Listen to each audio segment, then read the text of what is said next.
Okay, so we're wrapping up the section, Dad, on financing your purchase. And one of the final things that we need to touch on is breaking down the tiered or, leveled system of credit scores Yes. that individuals will inevitably fall into. Yes. So could you break down for us what the credit score tiers are? Absolutely. And also maybe give us an idea of kind of general rates or an idea of, what you could expect ballpark-wise in any of those tiers. Okay, well, let's start with the top tiers, which would be super prime.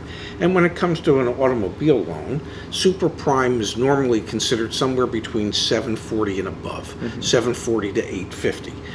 The average rates today for a new car loan on a super prime candidate is about 4.19%. And then when you get into just excellent credit, not super prime credit.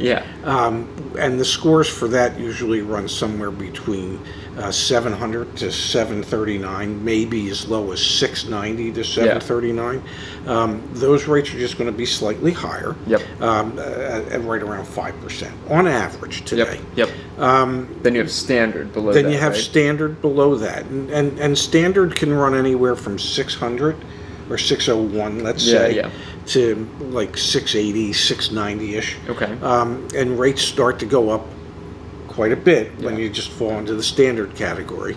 Average rate today on a new car loan is 7.91%. So we've got super prime, prime, standard, subprime?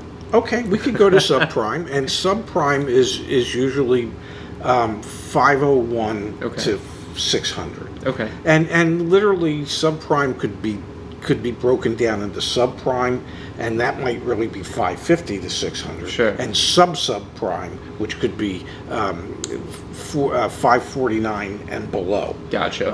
And if you're subprime, the average rate today on a new car loan is 12.17%. Yeah. So obviously, depending on your credit history. Yes, which is what determines your credit scores. And for auto loans, it's your auto FICO score, of course, which means that it's based primarily on how you have handled your previous automobile loans. Not necessarily your credit card loans or your credit cards, but your previous automobile loans. And it's also important to mention that if you have a thin file, so if you don't have a lot of credit history in general, whether it be automotive or anything, regardless of the type of credit, if you have a thin file, you're going to run into a lot of challenges.